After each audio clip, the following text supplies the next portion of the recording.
Hello, welcome to Indians academy.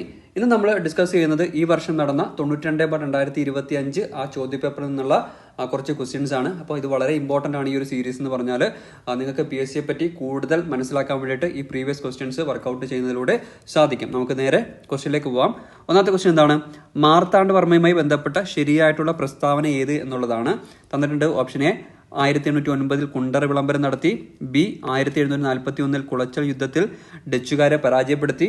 C തൃപ്പടിദാനം നടത്തിയ രാജാവാണ്. അടുത്ത നാലാമത്തെ 1721 ആറ്റിങ്ങൽ കലാപം നയിച്ച രാജാവാണ്. അപ്പോൾ ഇതിനകത്ത് ഏതൊക്കെയാണ് ശരിയെന്ന് പറഞ്ഞാൽ ഓപ്ഷൻ രണ്ടാമത്തതും ശരി. അതായത് 1741 കുളച്ചൽ യുദ്ധത്തിൽ ഡച്ചുകാരെ പരാജയപ്പെടുത്തി. പിന്നെന്താണ്? തൃപ്പടിദാനം നടത്തിയ രാജാവാണ്. അത് രണ്ടുമാണ് ശരി. അതായത് 2ഉം 3ഉം. അപ്പോൾ നമ്മുടെ ഉത്തരം എന്താണ്? ഓപ്ഷൻ സി ആണ് 2ഉം 3ഉം എന്നുള്ളത്. ഓക്കെ, ഇനി ഇതുമായിട്ട് ബന്ധപ്പെട്ട കുറച്ച് കാര്യങ്ങൾ നമുക്ക് പരിചയപ്പെടാം. ആദ്യമായിട്ട് കുണ്ടർ വിളംബരം നടത്തിയതാരാണ്? നമുക്കറിയാം, വേലുത്തമ്പി ദളവയാണ്. തിരുവിതാംകൂറിലെ ദിവാനായിട്ടുള്ള വേലുത്തമ്പി ദളവയായിരുന്നു കുണ്ടറ വിളംബരം പുറപ്പെടുവിച്ചത്. ഏത് വർഷം വിത്ത് ഡേറ്റ് ഇമ്പോർട്ടൻ്റ് ആണ്. 1809 ജാനുവരി 11 വേലുത്തമ്പി ദളവ കുണ്ടറ വിളംബരം പുറപ്പെടുവിക്കുന്നത്. എവിടെയാണ് ഈ കുണ്ടർ എന്ന് വെച്ചാൽ കൊല്ലം ജില്ലയിലാണെന്നുള്ള കാര്യം മനസ്സിലാക്കി വെച്ചേക്കുക. ഇനി എന്താണ് അവർ ലക്ഷ്യം? എന്തായിരുന്നു ആ കുണ്ടറ വിളംബരം കൊണ്ട് വേലുത്തമ്പി ദളവ ഉദ്ദേശിച്ചെന്ന് വെച്ചാൽ ബ്രിട്ടീഷ് ഈസ്റ്റ് ഇന്ത്യ കമ്പനിയുടെ ആധിപത്യത്തിനെതിരെ തിരുവിതാംകൂറിലെ ജനങ്ങളെ ഒന്നടങ്കം ആയുധമെടുത്ത് പോരാടാനായിട്ട് ആഹ്വാനം ചെയ്ത വിളംബരമായിരുന്നു കുണ്ടറ വിളംബരം എന്ന് പറയുന്നത്. ബ്രിട്ടീഷ് ഈസ്റ്റ് ഇന്ത്യ കമ്പനിയുടെ ആധിപത്യത്തിനെതിരെ തിരുവിതാംകൂറിലെ ജനങ്ങളെ ഒന്നടങ്കം ആയുധമെടുത്ത് പോരാടാൻ ആഹ്വാനം ചെയ്ത വിളംബരമായിരുന്നു വേലുത്തമ്പി ദളവയുടെ കുണ്ടറ വിളംബരം എന്ന് പറയുന്നത്. എന്താണ് ആറ്റിങ്ങൽ കലാപം? ആറ്റിങ്ങൽ കലാപം എന്താണ്? നമ്മുടെ ഓപ്ഷൻ എന്തായിരുന്നു? അടുത്ത് 1721 നമ്മുടെ കുണ്ടറ വിളംബരം നടത്തിയ കാര്യം നമ്മൾ പറഞ്ഞു. വേലുത്തമ്പി ദളവയാണ്, മാർത്താണ്ഡവർമ്മയല്ല. ഇനി അടുത്ത തെറ്റായിട്ടുള്ള എന്താണ്? 1721 ആറ്റിങ്ങൽ കലാപം നയിച്ച രാജാവാണ് എന്നുള്ളതാണ്. അതിനെപ്പറ്റി നമുക്ക് നോക്കിക്കഴിഞ്ഞാൽ എന്താണ് ആറ്റിങ്ങൽ കലാപം? ഏറ്റവും പ്രത്യേകത എന്താണ്? ഒരുപാട് തവണ PSC ചോദിച്ചത് ആദ്യത്തെ സംഘടിത കലാപം. ആർക്കെതിരെ? കേരളത്തിൽ ബ്രിട്ടീഷുകാർക്കെതിരെ നടന്ന ആദ്യത്തെ സംഘടിത കലാപമാണ് ആറ്റിങ്ങൽ കലാപം എന്ന് പറയുന്നത്. ആ ഒരു പോയിന്റ് തന്നെയാണ് ഇമ്പോർട്ടന്റ്. ആദ്യത്തെ സംഘടിത കലാപം. വർഷമോ 1721. ഡേറ്റും പഠിക്കുക, ഏപ്രിൽ 15. 1721 ഏപ്രിൽ 15 ആറ്റിങ്ങൽ കലാപം നടക്കുന്നത്. ഈ ആറ്റിങ്ങൽ കലാപം നടക്കുമ്പോൾ വേണാട് ഭരണാധികാരി ആരായിരുന്നു? ആദിത്യവർമ്മയായിരുന്നു. ആരാണ്? ആദിത്യവർമ്മയായിരുന്നു ആറ്റിങ്ങൽ കലാപം നടക്കുമ്പോൾ വേണാട് ഭരിച്ചിരുന്നത് എന്നുള്ള കാര്യം മനസ്സിലാക്കി വെച്ചേക്കുക. ആ ഒരു കലാപത്തിൽ കൊല്ലപ്പെട്ട ബ്രിട്ടീഷ് ഉദ്യോഗസ്ഥന്റെ പേരാണ് ഗിഫോർഡ് എന്ന് പറയുന്നത്. 150ഓളം മറ്റ് ബ്രിട്ടീഷ് ഉദ്യോഗസ്ഥർ മരിച്ചിട്ടുണ്ട്. അപ്പോൾ പ്രധാനപ്പെട്ട ഒരാളാണ്, ബ്രിട്ടീഷ് ഉദ്യോഗസ്ഥനായിരുന്നു. ഗിഫോർഡ് എന്ന പേര് നിങ്ങൾ ഓർത്ത് വെച്ചേക്കുക. ആറ്റിങ്ങൽ കലാപവുമായി ബന്ധപ്പെട്ട് ആ ഒരു ഗിഫോർഡ് എന്ന പേര് നിങ്ങൾ മനസ്സിലാക്കി വെച്ചേക്കുക. ആറ്റിങ്ങൽ കലാപത്തിൽ വധിക്കപ്പെട്ട ബ്രിട്ടീഷ് ഉദ്യോഗസ്ഥനാണ്. ഓക്കെ, ഇനി എന്താണ്? ആറ്റിങ്ങൽ കലാപത്തെ തുടർന്ന് 1723 ഒപ്പുവെച്ച ഉടമ്പടിയാണ് വേണാട് ഉടമ്പടി. അപ്പോൾ വേണാട് ഉടമ്പടി വർഷം ചോദിച്ചാലോ 1723 വേണാട് ഉടമ്പടി എന്ന് പറയുന്നത്. എന്തുമായി ബന്ധപ്പെട്ടാണ്? ആറ്റിങ്ങൽ കലാപവുമായി ബന്ധപ്പെട്ടാണ്. അപ്പോൾ അത് ആരൊക്കെ തമ്മിൽ ഒപ്പുവെച്ചത്? നെയ്യാറ്റിൻകരയുടെ രാജകുമാരൻ എന്ന പേരിൽ ഒപ്പുവെച്ചത് ആരാണ്? മാർത്താണ്ഡവർമ്മയായിരുന്നു. നെയ്യാറ്റിൻകരയുടെ രാജകുമാരൻ എന്ന പേരിൽ വേണാട് ഉടമ്പടിയിൽ 1723 ഒപ്പുവെച്ച ആരാണ്? മാർത്താണ്ഡവർമ്മയായിരുന്നു. ഇനി എന്താണ് അടുത്തൊരു പോയിന്റ്? വേണാട് ഉടമ്പടിയിൽ നമ്മൾ മാത്രം പോരല്ലോ, ഈസ്റ്റ് ഇന്ത്യ കമ്പനിക്ക് വേണ്ടി ഒരാൾ ഒപ്പുവെക്കേണ്ടത്. അതാരാണ്? അലക്സാണ്ടർ ഓമാണ്. ആരാണ്? അലക്സാണ്ടർ ഓമാണ് ഈസ്റ്റ് ഇന്ത്യ കമ്പനിക്ക് വേണ്ടി വേണാട് ഉടമ്പടിയിൽ ഒപ്പുവെച്ചത്. എന്തായിരുന്നു പ്രത്യേകത? ഒരു ബ്രിട്ടീഷ് കമ്പനി ഒരു ഭാരതീയ രാജാവുമായി ഒപ്പിട്ട ആദ്യ ഉടമ്പടിയാണിത്. വേണാട് ഉടമ്പടി. ഒരു ബ്രിട്ടീഷിന്റെ കമ്പനി ഭാരതീയ രാജാവുമായിട്ട് ഒപ്പിട്ട ആദ്യത്തെ ഉടമ്പടിയാണിത്. നമ്മുടെ 1723 വേണാട് ഉടമ്പടി എന്ന് പറയുന്നത്. അപ്പോൾ ആറ്റിങ്ങൽ കലാപവുമായി ബന്ധപ്പെട്ട ഇത്രയും പോയിന്റ്സ് ഓക്കെ ആണല്ലോ. നമുക്ക് നേരെ അടുത്ത ക്വസ്റ്റ്യനിലേക്ക് പോവാം. എന്താണ് അടുത്ത ക്വസ്റ്റ്യൻ?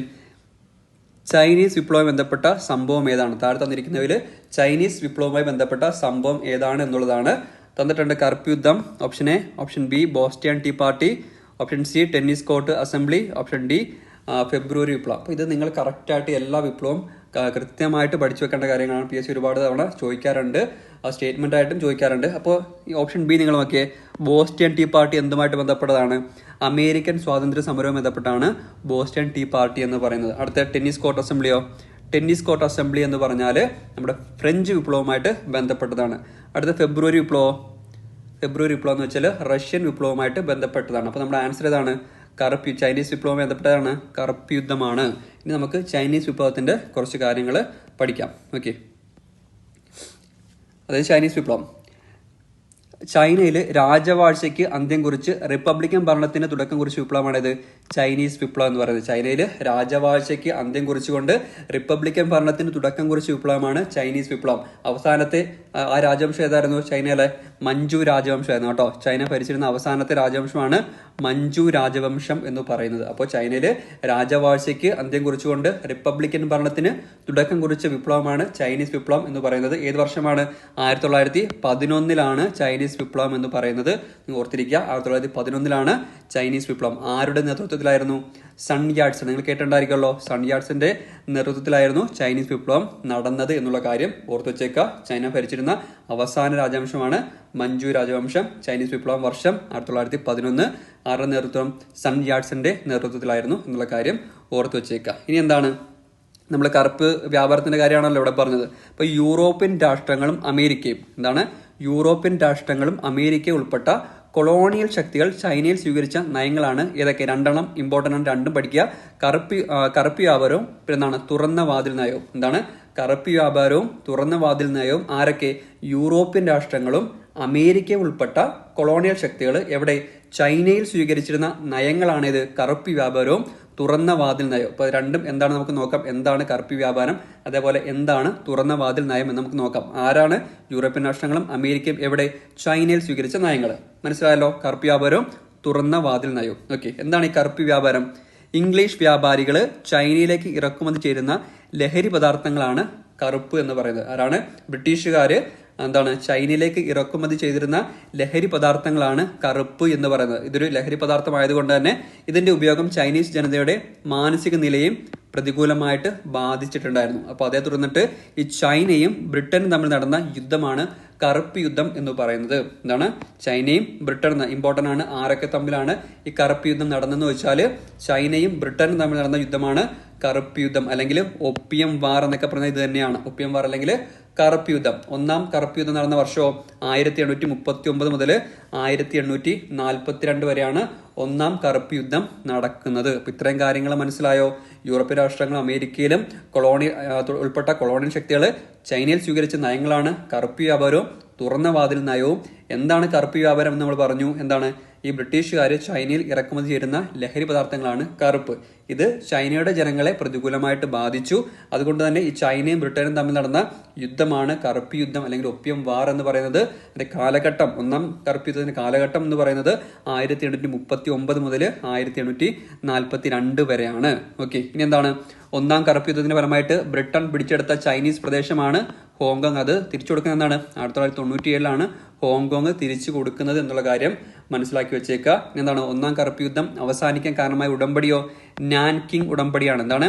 നാൻകിങ് ഉടമ്പടിയാണ് ഒന്നാം കറുപ്പ് യുദ്ധം അവസാനിക്കാൻ കാരണം. ഇനി ഒരു പോയിന്റുകൾ പഠിക്കുക. രണ്ടാം കറുപ്പ് യുദ്ധം നടന്ന വർഷം 1856-60, 4 വർഷം. 1856 മുതൽ 1860 വരെയാണ് രണ്ടാം കറുപ്പ് യുദ്ധം നടക്കുന്നത്. ഓക്കെ, ഇനി ഈ ചൈനീസ് വിപ്ലവവുമായി ബന്ധപ്പെട്ട് നമുക്ക് ജസ്റ്റ് ചൈനയുടെ കാര്യം പറഞ്ഞതുകൊണ്ട് തന്നെ എന്തൊക്കെ പറയാം. മഞ്ചു രാജവംശത്തിനെതിരെ ചൈനയിൽ പ്രവർത്തിച്ചിരുന്ന ചില രഹസ്യ സംഘടനകൾ സംഘടിപ്പിച്ച കലാപമാണ് ബോക്സർ കലാപം. അപ്പോൾ ബോക്സർ കലാപം എന്തുമായിട്ട് ബന്ധപ്പെട്ടിരിക്കുന്നു വെച്ചാൽ എന്തുമായിട്ട് ബന്ധപ്പെട്ടിരിക്കുന്നു? ചൈനീസ് വിപ്ലവവുമായിട്ട് ബന്ധപ്പെട്ടതാണ് ബോക്സർ കലാപം എന്ന് പറയുന്നത്. ഏത് വർഷം? 1900. ഇമ്പോർട്ടൻ്റ് ആണ് കേട്ടോ. ബോക്സർ കലാപം 1900 ചൈനീസ് വിപ്ലവവുമായിട്ട് ബന്ധപ്പെട്ടിരിക്കുന്നു. ഇനി നമ്മൾ നേരത്തെ പറഞ്ഞല്ലോ കറുപ്പ് വ്യാപാരവും തുറന്ന വാതിൽ നയം എന്ന് പറഞ്ഞല്ലോ. അപ്പൊ എന്താണ് കറുപ്പ് വ്യാപാരം? നമ്മൾ എന്താണെന്ന് പറഞ്ഞു, ആരൊക്കെ തമ്മിലാണ് എന്ന് പറഞ്ഞു, ഏത് വർഷമാണെന്നൊക്കെ നമ്മൾ പറഞ്ഞു, രണ്ടാം കറുപ്പ് യുദ്ധം എല്ലാം നമ്മൾ പറഞ്ഞു. ഇനി എന്താണ് തുറന്ന വാതിൽ നയം കൂടെ നമുക്ക് നോക്കിയാലോ. എന്താണ് തുറന്ന വാതിൽ നയം? 19ാം നൂറ്റാണ്ടിന്റെ അവസാന ഘട്ടത്തിൽ ചൈനയിൽ വ്യാപാര ആനുകൂല്യങ്ങൾ കരസ്ഥമാക്കാൻ American state secretary John Hay പ്രഖ്യാപിച്ച നയമാണ് തുറന്ന വാതിൽ നയം എന്ന് പറയുന്നത്. എന്താണ്? ആര്? അമേരിക്കൻ സ്റ്റേറ്റ് സെക്രട്ടറി ആയിരുന്ന ജോൺ ഹേ, അമേരിക്കൻ സെക്രട്ടറി ആയിരുന്ന ജോൺ ഹേ പ്രഖ്യാപിച്ച നയമാണ് തുറന്ന വാതിൽ നയം. എന്തായിരുന്നു കാരണം? 19ാം നൂറ്റാണ്ട് അവസാനത്തിൽ ചൈനയിൽ വ്യാപാര ആനുകൂല്യങ്ങൾ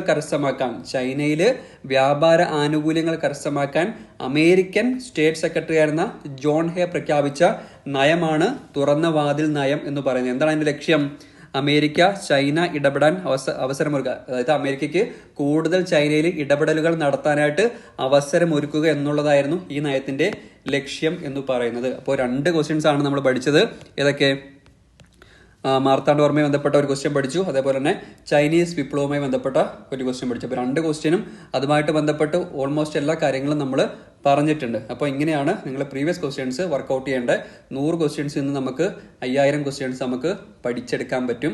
അങ്ങനെ പഠിച്ചു കഴിഞ്ഞാൽ നിങ്ങൾക്ക് സ്റ്റേറ്റ്മെന്റ് രീതിയിൽ വന്നു കഴിഞ്ഞാലും നിങ്ങൾക്ക് ആൻസറിലേക്ക് എത്താനായിട്ട് പറ്റും. അപ്പോൾ അടുത്ത വീഡിയോയിൽ നമുക്ക് കാണാം. ഈ വീഡിയോ ഇഷ്ടപ്പെട്ടാലും നിങ്ങൾ ലൈക്ക് ചെയ്യുക, ഷെയർ ചെയ്യുക, കമൻറ്റ് ചെയ്യുക. Okay, thank